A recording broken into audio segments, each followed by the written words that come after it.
तुम्हारा जो क्वेश्चन है वो ये है कि हम बड़ा सोच ही नहीं पाते, बड़ा सोचने में भी डर लगता है। अगर भगवान आके तुम्हें पूछे कि भाई मांग, मैं तुझे यहां पे तथास्तु कहने के लिए बैठा हूं, लेकिन तुम मांगोगे एक टाइम का खाना। क्यों? क्योंकि तुमने पूरी जिंदगी एक टाइम के खाने के बारे में सोचा है। तो उसका मतलब ये नहीं है कि भगवान देने के लिए तैयार है या नहीं है, उसका मतलब ये है कि तुम्हें मांगना आता है कि नहीं मांगना। तुमने पहले कितनी बार ऐसा सुना है कि भगवान ने हजारों लोगों को वरदान दे दिए हो, लेकिन वरदान के लास्ट में वो गलती ही कर बैठता है कि जब तुम मांगने बैठोगे ना, तब तुम तुम्हारी नजर से मांगोगे, और तुम्हारी नजर है छोटी, तो कहीं ना कहीं चुप रह जाएगी। तुम्हारे हाथ में क्या है, सबसे पहले ये समझो।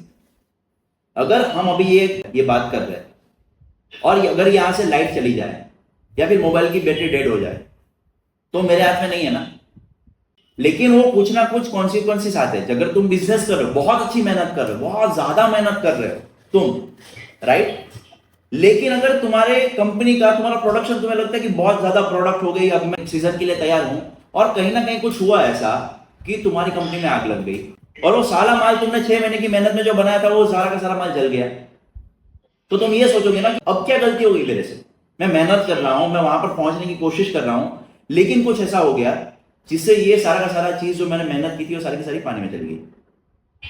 तो मुझे क्या करना चाहिए? सबसे पहले ये चीज समझो कि तुम पूरी दुनिया को कंट्रोल में नहीं कर सकते, तुम कंट्रोल में कर सकते हो खुद को, राइट। अगर तुम्हारे पास कोई भी सिचुएशन आती है और तुम उसके लिए संभालने के लिए तैयार हो या फिर संभालने के लिए कैपेबल हो कि नहीं, वही बात आ गई जो हम रिजल्ट के बारे में बात कर रहे थे कि तुम कितने प्रॉब्लम को संभालने के लिए खुद कैपेबल हो। कितने लोग 10 दिन तक भूखे रहे हैं? रह सकता है क्या कोई 10 दिन तक भूखा, हम में से कोई? लेकिन एक भिखारी को पूछो तो रह सकता है ना वो? उसका मतलब यह है कि उसके पास खुद अलग कुछ पेट में मैकेनिज्म है? नहीं है ना, उसको आदत है उसकी, उसने प्रॉब्लम को फेस किया है। तो मान लो कि अगर कोई तुम्हारे पास प्रॉब्लम आ रहा है तुम्हारी लाइफ में और तुम उसको फेस नहीं कर पा रहे हो या फिर उससे डरते हो या फिर तुम उससे कहीं ना कहीं डिस्टर्ब हो जाते हो, तो उसका मतलब यह नहीं कि वो प्रॉब्लम बड़ा है, उसका मतलब यह है कि तुम्हारी कैपेसिटी छोटी है। बचपन में चलना प्रॉब्लम लगता था कि नहीं लगता था? साइकिल चलानी प्रॉब्लम लगती थी कि नहीं लगती थी? एक टाइम के बाद बाइक चलाना सबसे बड़ा प्रॉब्लम था कि नहीं था? आज वो प्रॉब्लम है। बिजनेस चलाना प्रॉब्लम था कि नहीं था एक टाइम पे? आज है वो प्रॉब्लम। किसी व्यापारी के साथ बात करना सबसे बड़ा प्रॉब्लम नहीं था कि था? कि उससे कैसे बात करेंगे, क्या बताएंगे, अगर वो मना कर देगा तो क्या होगा? आज वो प्रॉब्लम लगता है आपको?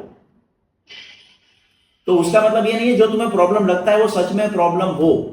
जो तुम्हें प्रॉब्लम लग रहा है ना, उसका मतलब ये है कि कहीं ना कहीं तुमने आज तक उस चीज को फेस किया नहीं है। अगर तुम उस चीज को बार बार फेस करते रहोगे तो तुम प्रॉब्लम से बड़े हो जाओगे, और जिसको तुम प्रॉब्लम कह रहे थे वो प्रॉब्लम रहेगा ही नहीं, क्योंकि तुम्हारे लिए तो बहुत छोटी चीज हो गई।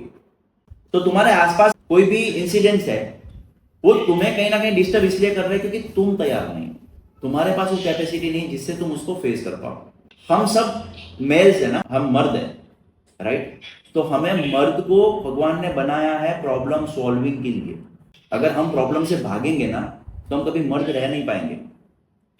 तो मर्द होता है प्रॉब्लम को सॉल्व करने के लिए, प्रॉब्लम के सामने फाइट करने के लिए, इसलिए हमें नर कहा जाता है। नर क्यों? बेल कहीं भागा हुआ दिखाई जाता है, सामने मारता है ना। तो अगर मान लो कि कोई छोटा सा प्रॉब्लम तुम्हारी लाइफ में आ गया या फिर कोई पार्टी का आ गया या फिर कोई प्रोडक्शन तुमने बनाया बहुत मेहनत से और फिर वो पूरा प्रोडक्शन रिजेक्ट हो गया,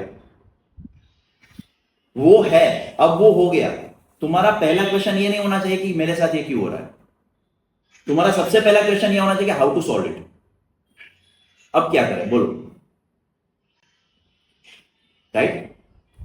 उसका मतलब ये नहीं कि प्रॉब्लम आने बंद हो जाएंगे। अगर तुम पॉजिटिव रहो, तुम्हारा अफर्मेशन सही हो, तुम्हारे पास जो पूरी तुम्हारी थिंकिंग है वो पॉजिटिव हो, उसका मतलब ये नहीं कि भगवान तुम्हें प्रॉब्लम देना बंद कर देंगे। लेकिन उसका मतलब ये है कि अब कोई प्रॉब्लम आएंगे भी ना, तब तुम उसको पॉजिटिविटी के साथ सॉल्व कर पाओगे, उससे भागोगे नहीं।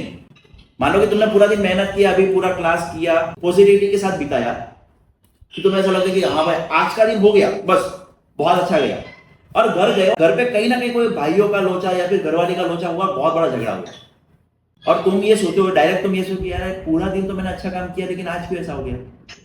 तो जो तुम्हारा पूरे दिन की जो थिंकिंग थी ना, और वहां पे स्विच ऑफ हो गई।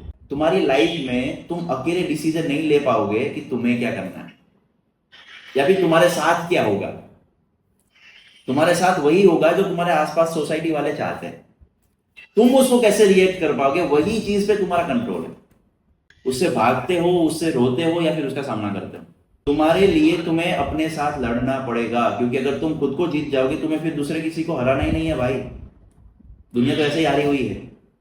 तुम एक बार देखो कि तुम्हें किसको हराना है। तुम्हारे आसपास के एनवायरमेंट में कहीं ना कहीं तुम तो हीरो ही हो ना। तुम्हारे आसपास में कौन रहता है? तुम्हारे बिजनेस वाले, तुम्हारे दोस्त, फैमिली वाले। उसको तुम्हें कहाँ हराना है? हारे तो तुम खुद से हो भाई।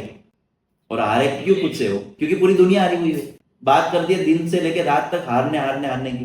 कभी कोई जीतने की बात ही नहीं करता साला, कि साला ये करेंगे, चल कुछ नया ट्राई करते हैं।